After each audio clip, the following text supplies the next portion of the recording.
Hello, everybody. I am Jayme CheeseSlice, the engineer and producer of Uncontrolled Opposition. And we've got a good show for you set up for today.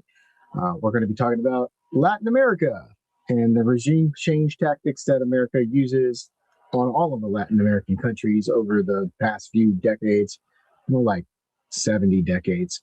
Anyhow, if this is the first time you've ever watched Uncontrolled Opposition, we are a radio show, first and foremost, for WBAI and the Progressive Radio Network. That's why I'm coming on the show first to just introduce things. Since we have to record that show anyway, we go ahead and do it here live on YouTube and Rumble and Kick, so you can see everything uncut. And then after the show, we're going to take that audio and then format it to fit specifically for the radio. So without further ado, let's go ahead and bring on our hosts, Gloria, Guillo, and Jeremy Kuzmarov. How are you guys doing today? Hey, Jayme. Hey, Jeremy. All right. I'm going to put Gloria first so I get her nice and big when she starts the show. All right. So we've got two guests today. We have John Perry and Roger Harris. Welcome. All right. We're going to do about 55 minutes to an hour of recording. Let's go ahead and just start it right away because Jeremy's got to run right at 11. Okay. Let's do it. Take it away, Gloria.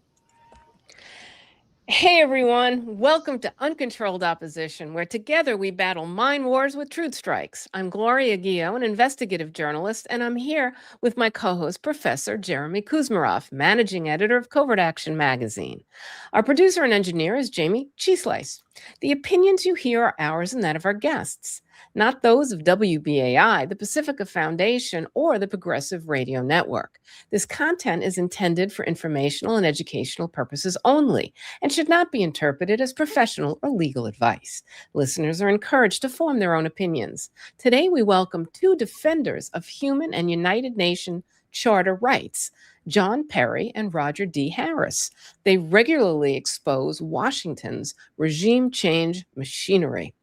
John is a Nicaragua-based journalist and joined us here last year, and Roger works for the Task Force on the Americas and Venezuela Solidarity Network. Their reporting maps the direct pipelines from the U.S. intelligence and foreign policy apparatus into supposedly independent non-governmental organizations, NGOs, and diplomats.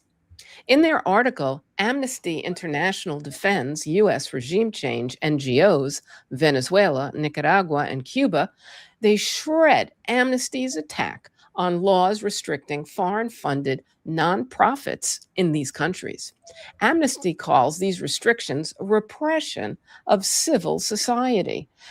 They show the report relies on Washington-funded NGOs and includes no fieldwork. These groups are considered CIA cutouts and agents and are bankrolled by U.S. aid, a direct arm of the State Department, and the National Endowment for Democracy, which is a known distributor of CIA-directed policy and funding.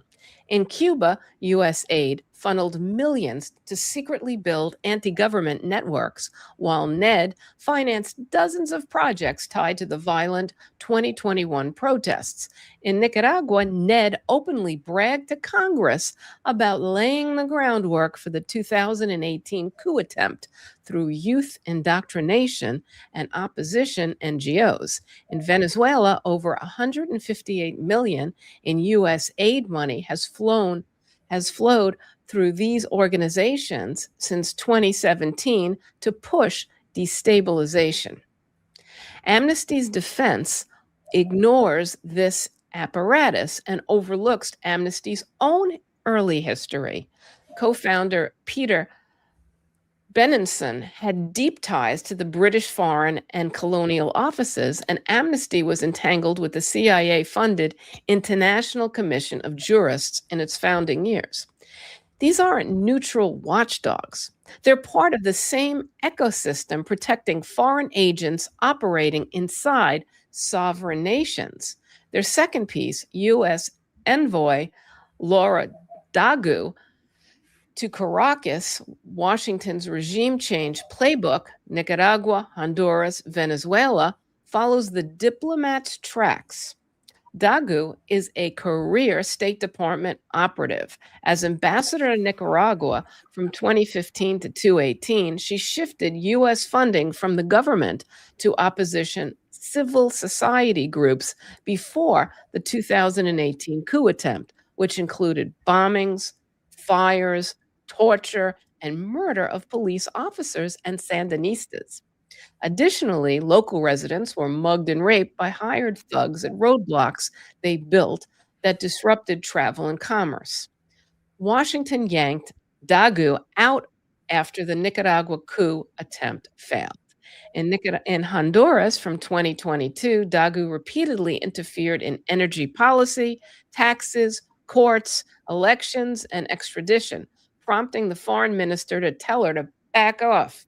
Now in Venezuela, her talk of stabilization, economic recovery, and transition is rejected as Washington holds kidnapped Venezuelan president and first lady hostage and exhorts the Venezuelan government and its people for unbridled access to their oil. The government of Venezuela literally has a gun pointed at their heads. John and Roger connect it all: State Department cash and directives, CIA style cutouts used as Trojan horses, and diplomats like Dagu as field enforcers, part of decades of U.S. intervention in Latin America. Governments in Venezuela, Nicaragua, and Cuba are simply defending sovereignty by shutting down these cutouts, just as any country would under its own foreign agent laws. The U.S., in contrast, has under FARA, its foreign agent law, has some of the world's strongest and most detailed regulatory powers governing NGOs. The hypocritical U.S. typically revokes tax-exempt status for around 44,000 nonprofits annually that fail to comply. Thank you. Gentlemen, please explain how you became involved in defending the rights of developing Latin American countries, and then walk us through the specifics outlined in your two fantastic articles. John, why don't you kick it back off? Okay, thanks, Gloria. Well, let me just give you... And it's good to see you both. I know these guys. I've seen them in Nicaragua multiple times and also in Venezuela. Yeah, okay. Well, I'll give you a bit of background to how I came to be involved in this. I've lived in Nicaragua for 22 years. I'm from the UK originally. And I was here before the coup attempt in 2018, working voluntarily in a small project, working with farmers in the area around the city of Masaya, where we live. And 2018 was a hell of a shock to us, because the country had been, in growing prosperity. There'd been an election in 2016 when the Sandinistas were returned to power. Daniel Ortega was re-elected as president with an increased majority, and everything seemed to be going very well. But in the background, Laura Dogu and the whole US apparatus was funding these non-government organizations to make a coup attempt, which took place in April 2018. And what had happened was that the NGOs that had been set up, they were obviously known to be operating by the government, but their potential, I think, was sort of under-recognized. They were training young people in use of social media techniques, in how to transition towards democracy, as the National Endowment for Democracy calls it, and also how to take up arms against the elected government. And this is what happened in 2018. But of course, a key part of this was how, not just what happened, but how the media sold what happened. So the US government was not just funding the NGOs, but it was also funding local media organizations who were in opposition to the government, who then began to put out the message that, the government is killing peaceful protesters, which of course we've heard since in multiple places, including Iran most recently. And it's very much the same playbook in many different places, but here it was absurd because, the protesters killed 22 police officers. They injured over 400 police officers, and not just killed them, but in some cases tortured them severely, and also tortured government workers and Sandinista sympathizers. And my own family came under threat as well in 2018. And eventually, the government's tactic in response to that was to call a national dialogue, which was abused by the opposition because they simply called for the government to resign. They weren't interested in real dialogue. And President Ortega decided to let the opposition, as it were, do their worst for a period. And this proved to be a good tactic because people who initially supported them, because in many cases because they thought they might win, realized that they were violent and were going to destroy the country economically, and because they started burning public facilities like schools and town halls. And the coup attempt was then eventually defeated. Laura Dogu had moved on then later on to Honduras, which had already, of course, had a coup in 2009, which was covertly backed by the US government. And then we saw how she undermined the progressive government, which existed for just 4 years in Honduras under the presidency of Xiomara Castro. And of course, then Trump intervened in the most recent elections and successfully got his extreme right-wing candidate into power in the shape of Nasri Asfoura, who was promptly started to undo many of the modest reforms that Xiomara Castro put in place.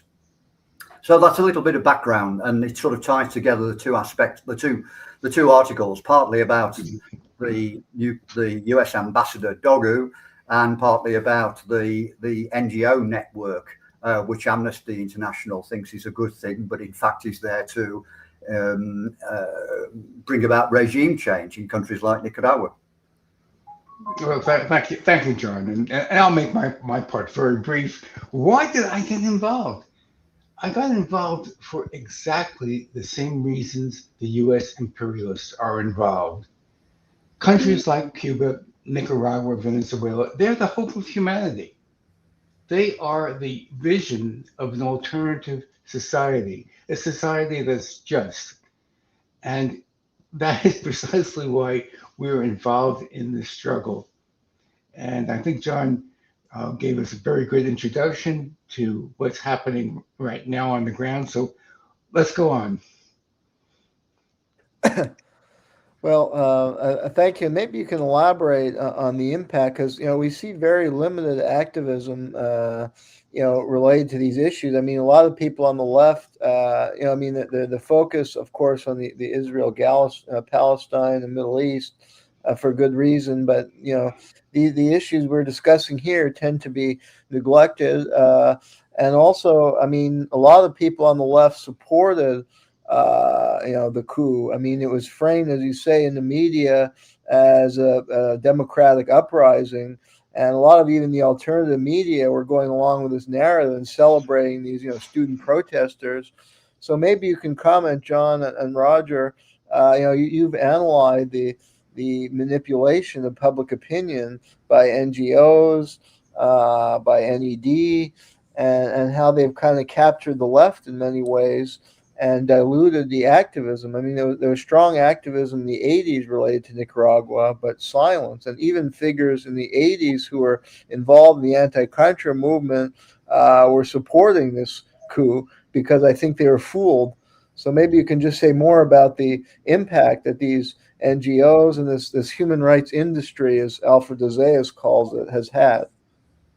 I think that an important factor in this is the enthusiasm for the Sandinista revolution after 1979.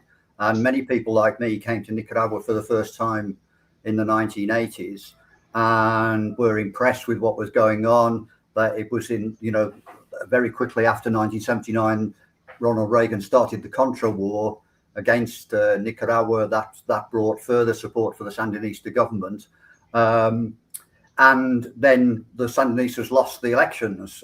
They won the elections in 1984, then lost them against the background of very heavy US intervention in 1990. And we had 16 years of neoliberal government, during which the Sandinista power base was really strengthened and regenerated, because a key figure split away from the Sandinista party, the FSLN, after 1990.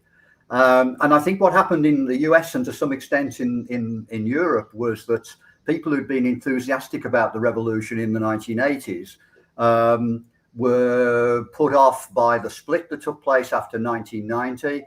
And then when the Sandinistas regained power in 2007, they began to listen to the opposition, who were in many cases ex-Sandinista people, even guerrilla fighters like Dora Maria Tellez, who were saying that the Sandinista revolution had been betrayed. But of course, what really happened was that the Sandinista revolution morphed into a massive social program. So from 2007, initially with the help of Hugo Chavez in Venezuela, Nicaragua began to rebuild itself, something that wasn't possible during the 1980s because of the economic and military pressure from the US. But since 2007, Nicaragua, for example, has built, I think it's 25 new public hospitals, and has the best public health system in Central America, totally free of charge. It's got the best road network in Central America. Children who were suffering from malnutrition, now all of them, if they go to school, get breakfast and lunch at school free of charge. These massive gains from the revolution tend to be overlooked perhaps by people who are still connected to the revolutionary fervor and their enthusiasm for it during the 1980s. And now that the struggle has moved on to social policy and economic policy grounds, are less captivated by it for some reason, even though the results for Nicaraguans are far more important, of course. Yeah, oh, go ahead, Roger. Well, then I think we have to look at somewhat of the broader picture of what was going on domestically in the United States and other other Western countries, and that is a collapse of liberalism. The Democratic Party, which was somewhat liberal at one time, and had an actual agenda of social welfare and stuff like that, has been, at least particularly in the foreign policy area, been captured by the neoconservatives. And that's had a profound impact on the funding of protest activity. So we don't see much of an anti-war movement, even though we are at the brink of a very disastrous war right now in Iran. But also we have these nuclear-powered countries right at the brink of what could be an escalation of a war. Yet we don't have a domestic alternative right now at the high political level of a liberal party. We have two right-wing parties that are captured by the neoconservatives. What they've done, in conjunction with the press, they've demonized these countries. And so right now, we don't see in the press and in the media the notion that socialism actually is good, that it helps people's needs. John talked about all the incredible advances that the Sandinistas have made. Similarly, the Bolivarians and the Chavistas in Venezuela have made incredible advances. They have captured, they've captured the country's resources and used them for the people. Right now, the U.S. is trying to reverse that in Venezuela to extreme application of violent force. But so what's happened is that we don't see these people as liberators anymore in the press. We see them as demons. But what we really should understand is that when those folks fight back, when they resist imperialism, that's considered being authoritarian. But it's really they're fighting for their own rights. And so we're seeing a kind of a feedback mechanism of where the United States and its allies put sanctions on these countries, making life difficult. These countries fight back, and then when they fight back, we're told that they are authoritarian because they're resisting oppression. Mm-hmm. Yeah, very good analysis, and I think that both your work has been very important in showing the misleading, human rights and compromising of these human rights agencies, and I think they're able to kind of dictate the agenda because the media draws on them for this demonized narrative, and I think we should point out that often the alternative media is just as bad, and that a lot of the alternative media, our show has looked at the co-optation of alternative media and infiltration. I think those of us who care, who agree with your assessment, who support, socialist projects around the world to bring better humanity and better living conditions, that we're being deceived because of the infiltration. The CIA historically has targeted the left and sought to co-opt the left. It has compromised a lot of intellectuals and media in the past to get those left-leaning intellectuals to support anti-communism in the Cold War, for example. And I think more people ought to recognize that they're doing that now, and they're channeling activist movements away from solidarity with these socialist projects that, as you point out, are genuinely fighting back against imperialism and supporting the betterment of their population. So I don't know if you want to elaborate just on the influence that these human rights groups have, and also perhaps on the co-optation of the media, not just mainstream media. I just want to put in a point of information. When we refer to socialist, okay, it's like a dirty word in the United States. You say socialism, and it's like, oh, okay, wait. It's communism, socialism, and then we have to uphold capitalism. Capitalism is what we need. And really, when we're talking about socialism, the root of socialism is social. It's services to humanity. It's healthcare. It's education. It's And it's controlling their housing. natural resources, as they point out, nationalizing the industry, establishing strong, regulations, or taxing the rich and multinational corporations so they can't just loot and exploit the labor force. So these are things that are good. They're just good.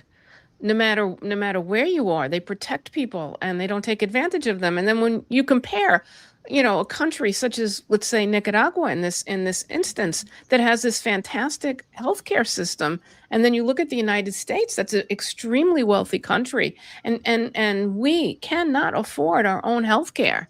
That's a striking difference. And some of this, guys can jump in, is always to get rid of this successful model, because not because we're afraid of this successful model, but we're afraid of the American public demanding what Nicaragua, a little poor country, basically the size of New York State, is able to do. So, when you look in the mirror and you see what they're doing and you see what we're doing, you question it. So it's not so much the economic system, it's how you serve your constituency and who is your constituency. In this case, it's the public, as opposed to the wealth of a very small predator class. There's a link across to what you said, Jeremy, about human rights organizations, because Amnesty and Human Rights Watch and the whole, what Alfred Desires calls the human rights industry, focus on a very narrow spectrum of human rights. Essentially, they focus on the rights of mainly middle-class people to argue for a US-style economic system and so-called democracy, which is what, of course, the opposition groups are pushing for. They want to be aligned with what Trump is doing. They want to be aligned, to welcome US enterprise into Nicaragua and so on. But Amnesty for example, in this report that they did looking at NGOs, completely ignores the absolutely vital human rights that we've just been talking about: the rights to health, the rights to safety in the streets, the rights to education. They never look at those issues, and they even pretend that, or insofar as they do, they pretend that the NGOs that have been closed down in Nicaragua, thousands of NGOs have been closed down. Many of them were defunct, but many have been closed down. They pretend that it was the NGOs that were providing these vital services. So now women's organizations, were closed. So women don't have health rights anymore.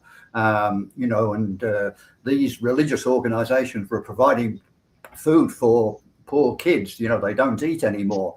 But of course, what the government is doing, as well as closing NGOs that very often weren't very effective, as well as those that were actually engaged in political activity, it's been developing social services directly from the state that are aimed at everybody, and particularly focused on poor people. So, in many respects, many of those NGOs are no longer needed because the state is trying to do that itself by devoting 66% of its national budget to social programs.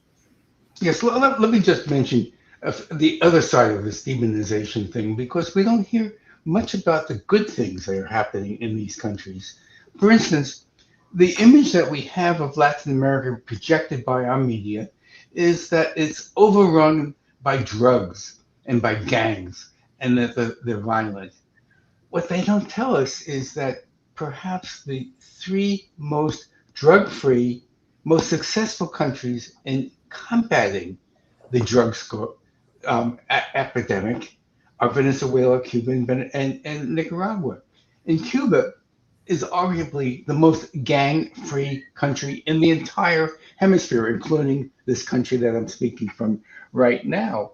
It is the most drug-free country, though now under these extreme conditions, and we have to recognize just how dire the conditions are in Cuba as we speak right now.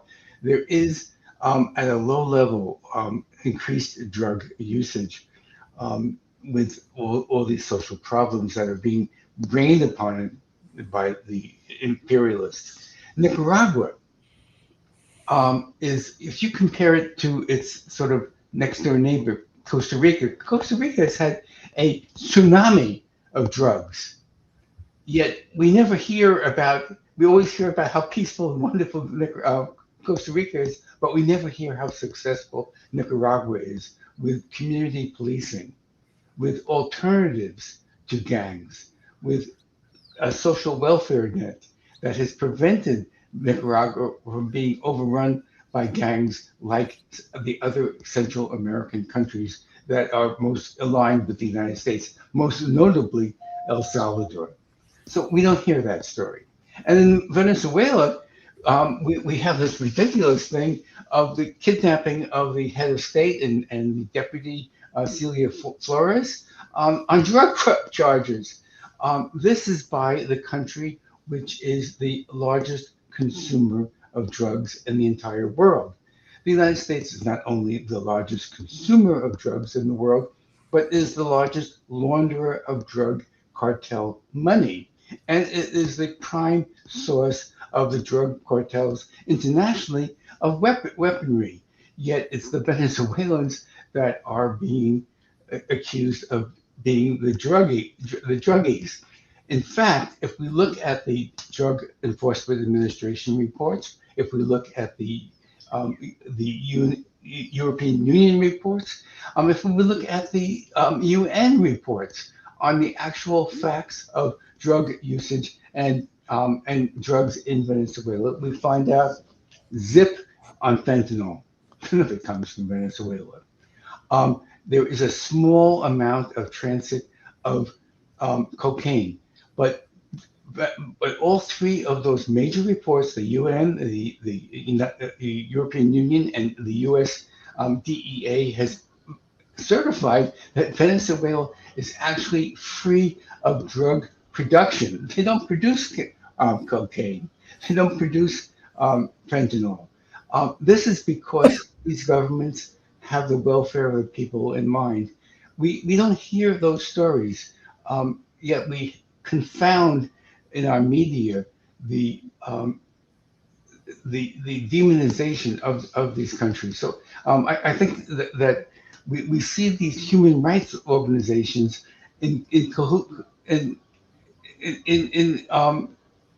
cohesion with the U.S. government and in creating these images of these countries when in fact they are countries which are the foremost in promoting human rights.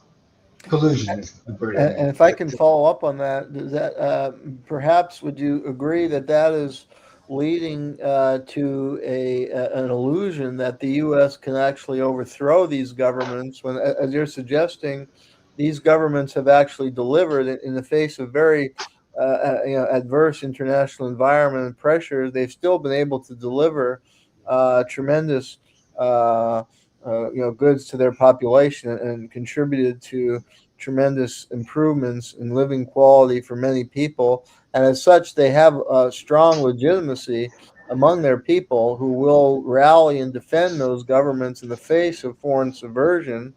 So how would you assess the Trump policy? I mean, we have a lot of rhetoric, we have expanded aggression, but I mean, can it succeed? And would you say that the U.S. is powerless really to affect the regime change it wants? I wish I could say that, Jeremy. Um, and I think we have to take a wait and see view on this because the imperialists have some very, very powerful tools. We haven't talked about this, but we should. This is the tool called sanctions. The United Nations calls them unilateral coercive measures. These are illegal under international law. They're illegal under the Organization of American States, which is a U.S. Invention, really, and stuff like that. But these sanctions are designed to create friction between the leadership and the people, and their purpose is collective punishment, and that's why they're illegal. But they are designed to erode the allegiance of the people with their chosen governments, and they're extremely punishing. Sanctions are not simply a alternative to war, but they're a form of war. Um, well, I'm just thinking of Castillo, the anti-blockade minister of Venezuela. Just recently, I visited Venezuela. He talked about sanctions as a war without gunpowder. Um, they're extremely damaging. When we look at Venezuela, we see recent offensives by the United States where they killed all these people in these small boats. Over 100 people have been killed in small boats off in the Caribbean and off the Eastern Pacific. In the U.S. invasion on January 3rd, we saw over 100 people were murdered by the United States. But that is very small compared to the amount of people that have been impacted and in fact died because of sanctions. Alpha Desires, I believe you've had him on one of your programs. Is that correct? We've had him on twice. We adore him. And He's such a lovely person. the former UN human rights special rapporteur and expert on international human rights, he estimates that over 100,000 excess deaths have occurred in Venezuela due to sanctions.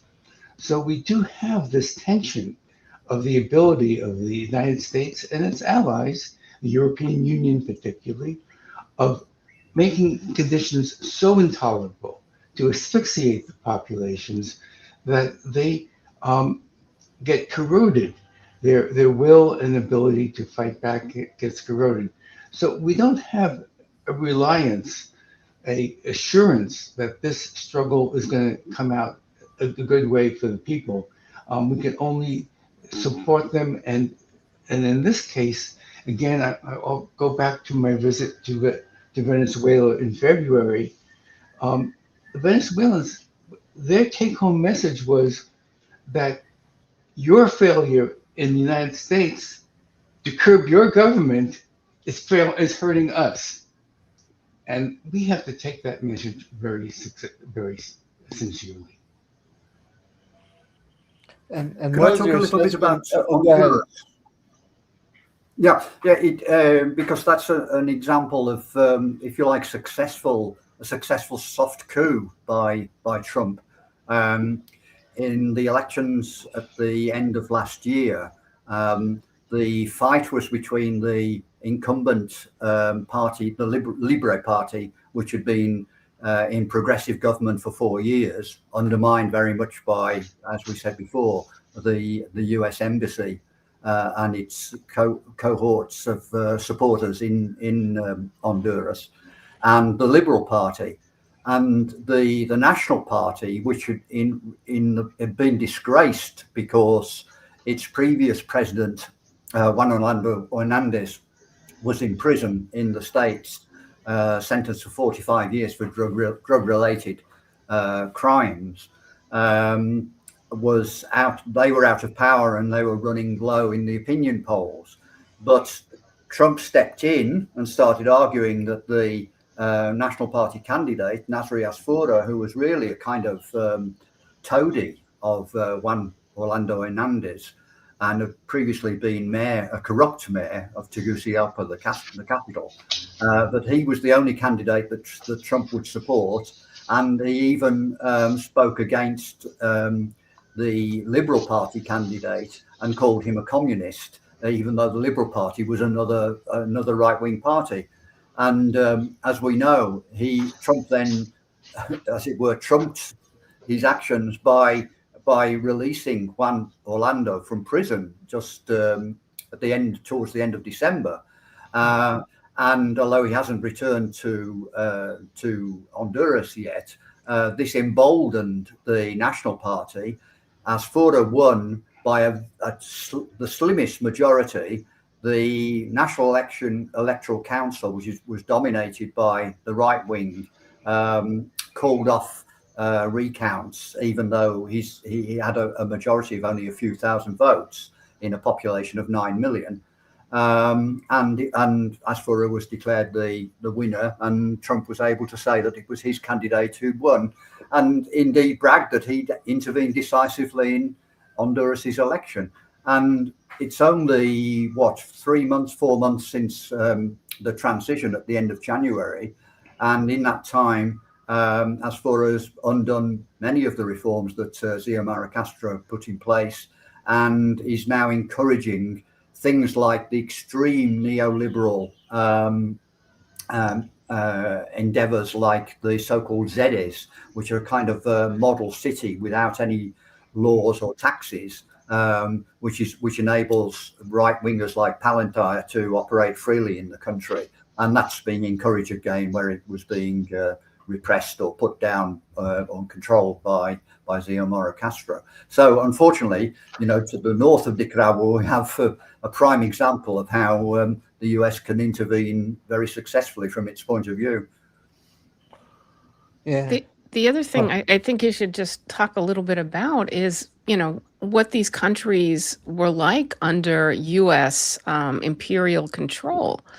I had visited these torture facilities in Leon when I was in Nicaragua that were still there, that were from the period of Somoza, and they had these posters on the wall of all of the students that were murdered by him. And I mean, these were terrible things. And, when we looked into this 2018 situation, there was none of that. I mean, the people, they were saying, oh, they're students, but they really weren't. These were very violent criminals that were doing, like, the firebombing of Radio Ya.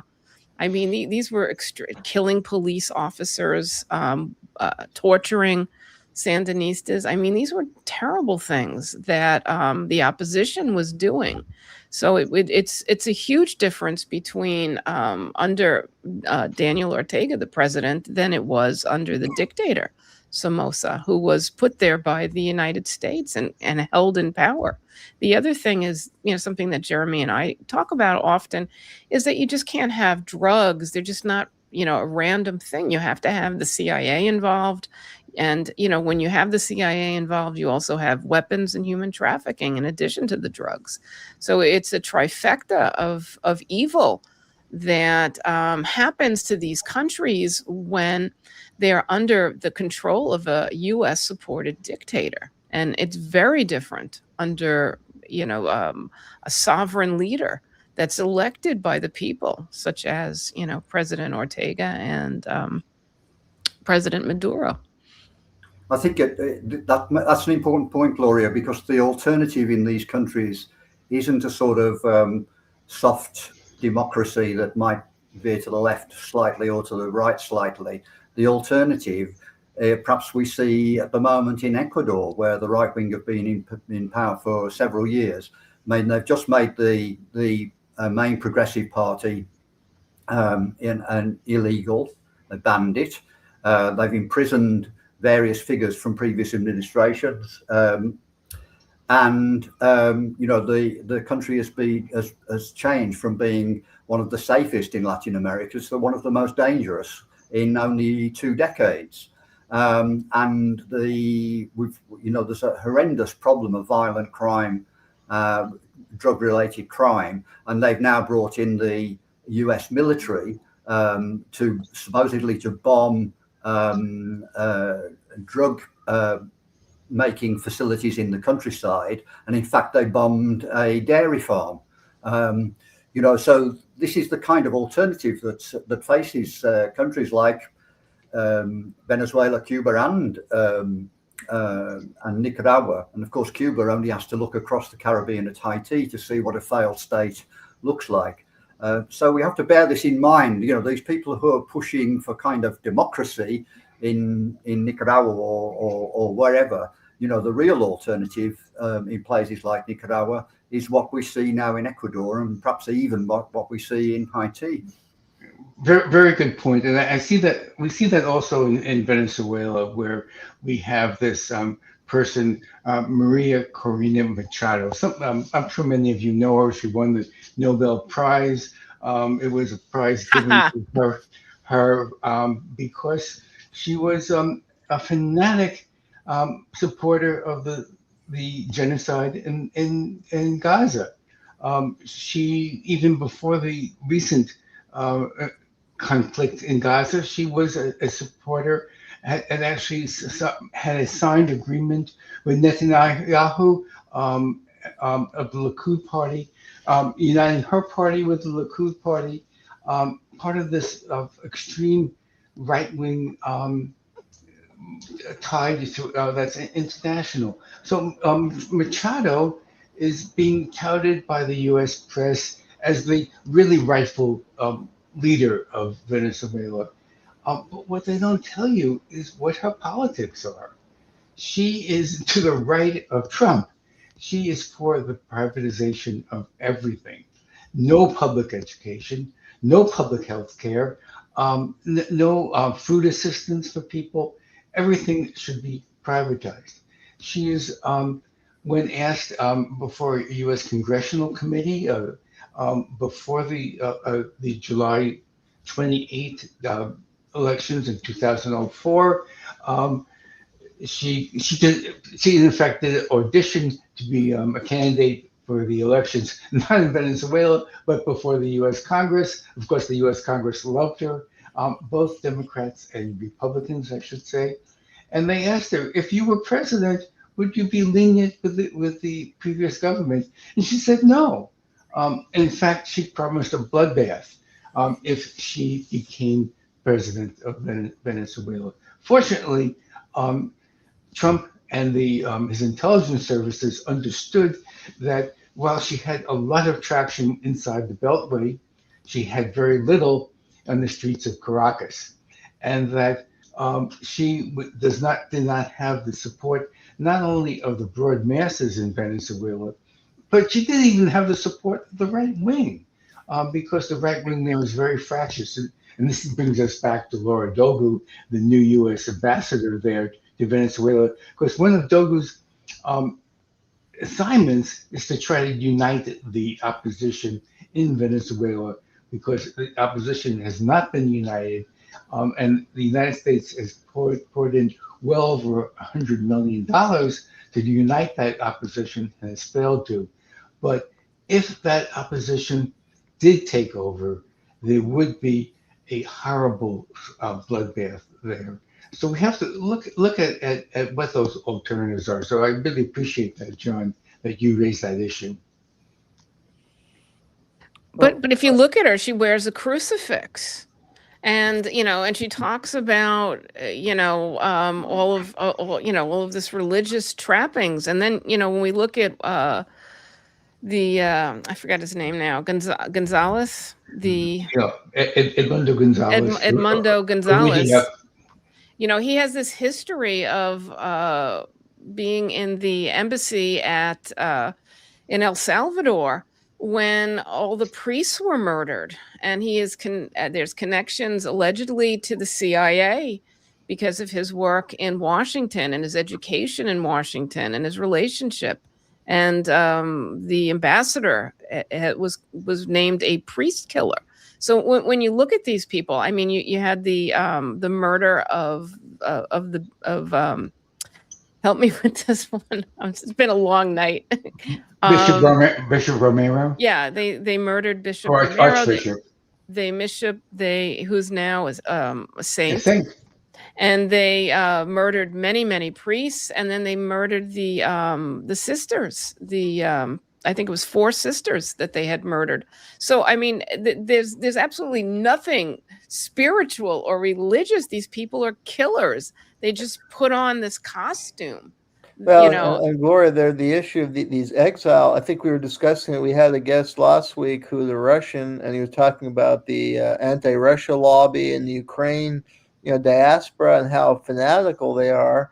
And maybe you can comment, we do see that, like here, the Nicaraguan and Venezuelan and Cubans in Miami, they're not just against their government. They want to bomb their own country. A lot of them are extreme right-wing fanatics.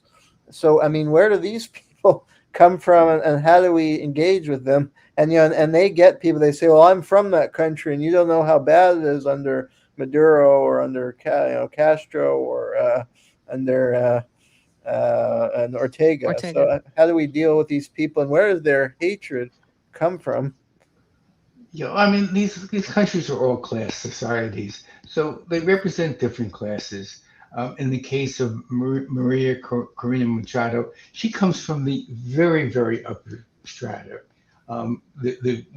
If it was a Slavic country, we would call her an oligarch, but we only call oligarchs people who are of a different racial background in our press.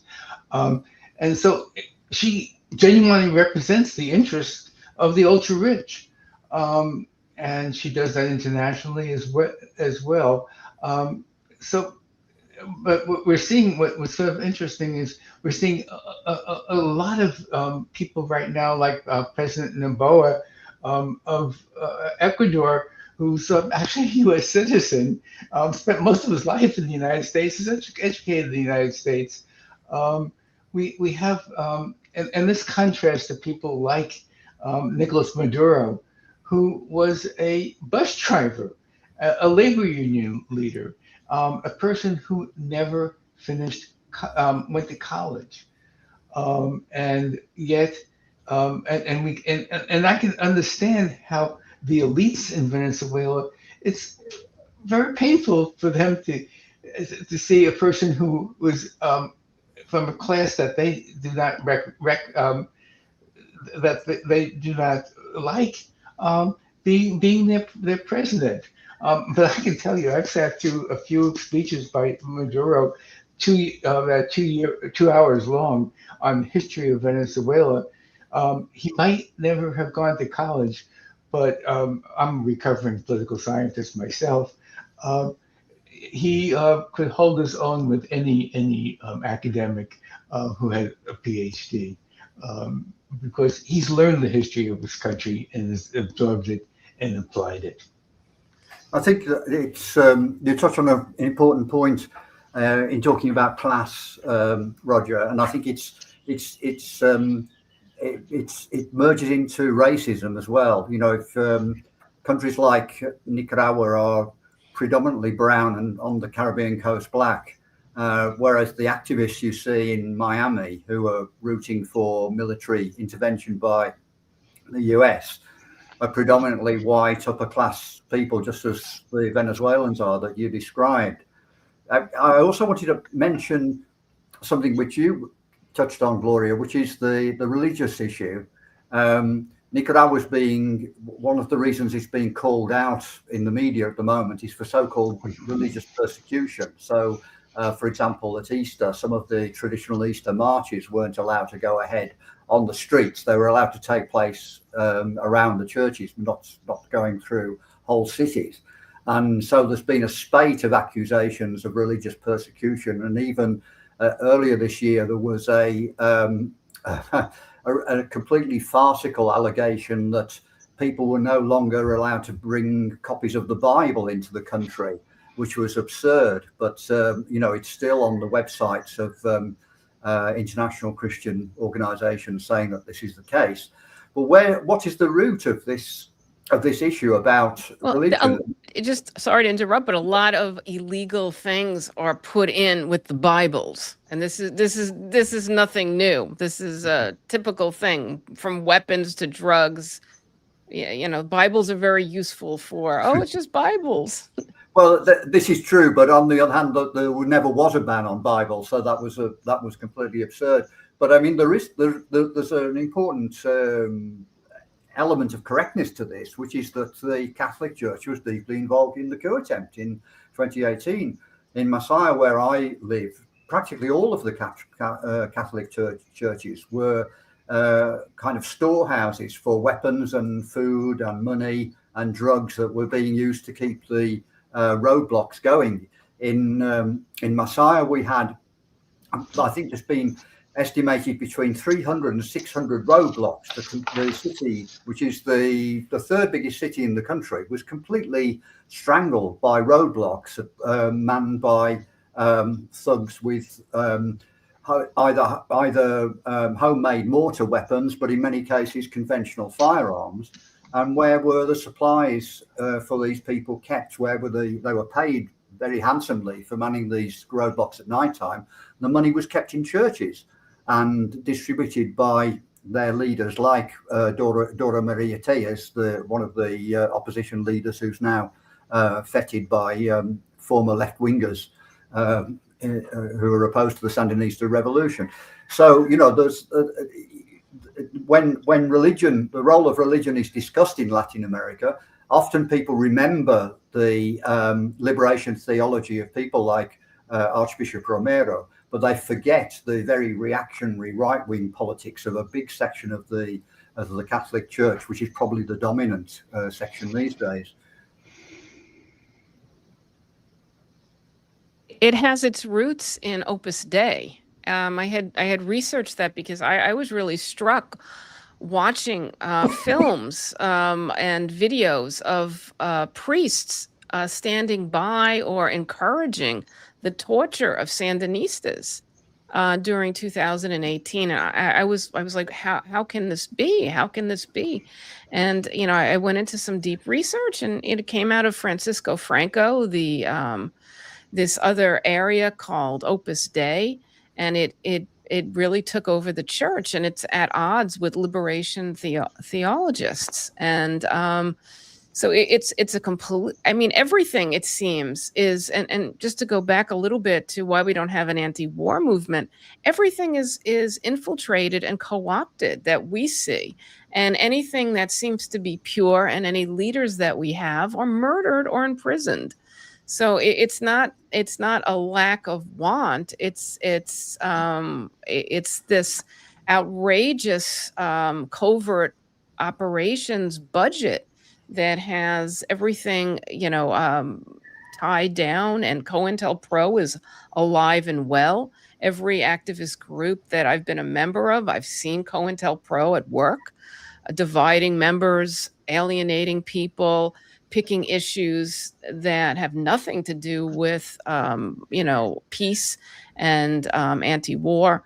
So I think, I think the will is there, but any strong leadership is kneecapped. Let me give you a specific example of the involvement of the church in the violence in 2018. There was an horrendous occurrence where a police officer, Gabriel Vardo, was cycling home in civilian clothes, and he was stopped at one of the roadblocks. They searched his backpack and found his police uniform, and they kidnapped him and tortured him, and eventually they dragged him behind a pickup truck. And eventually burnt him to death at one of the roadblocks. And while they were doing this, they were filming it, and they had a phone call from a priest saying, "For goodness sake, what are you doing? Don't put this on social media. It will expose what you're what you're doing. You've got to keep this secret." He didn't tell them to stop doing what they were doing. He told them not to film it. And then when the poor police officer was burnt the following morning, one of the human rights bodies with a different priest arrived with spades and plastic bags to try and clean up the evidence of him being burnt to death. And they were filmed clearing the remains of his body away. So this is an extreme example of some real events that took place with the Catholic Church in the nexus of that violent coup attempt in 2018.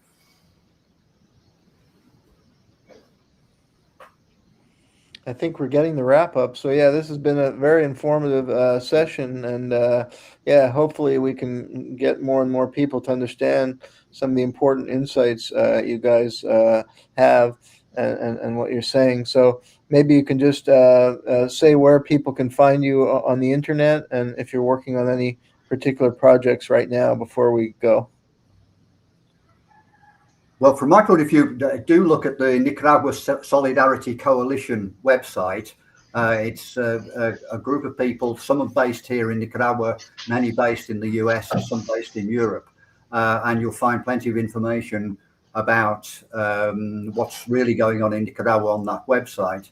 And both Roger and I write regularly for Popular Resistance and Counterpunch and other media in the US where you can find our articles. Covert Action Magazine as well. Indeed. Very, very good. Thank you. And I would also add the Venezuela Solidarity Network, a website as well. And thank you very much. The opinions you hear, thank you, gentlemen. The opinions you hear are ours and that of our guests, not those of WBAI, the Pacifica Foundation, or the Progressive Radio Network. That wraps up our show for today. This is Uncontrolled Opposition. I'm Gloria Guillo, joined here by Professor Jeremy Kuzmarov. Remember to like and share our broadcast. Your kind support keeps us going. Please find us on Substack, Twitter X, and Podbeam. Thanks for tuning in. Hope to see you next week.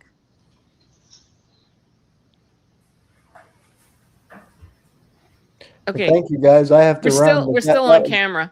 I've got to run, but thank you guys again. Yeah, I learned a lot from hearing from you both. So, and yeah, it's important wisdom you guys have. So, good. Happy to join you.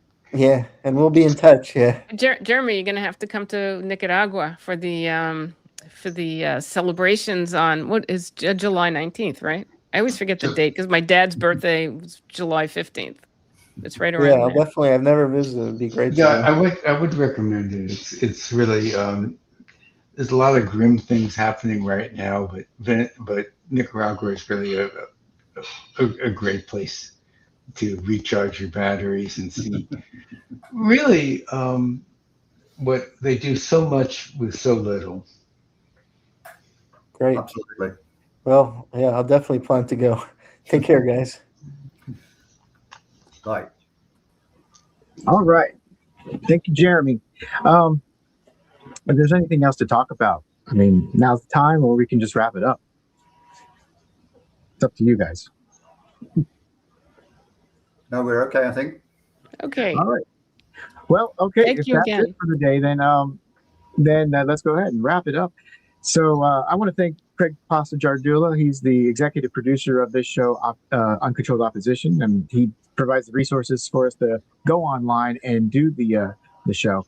So thanks to him. Thanks to you at home watching this, and I hope you had enjoyed this.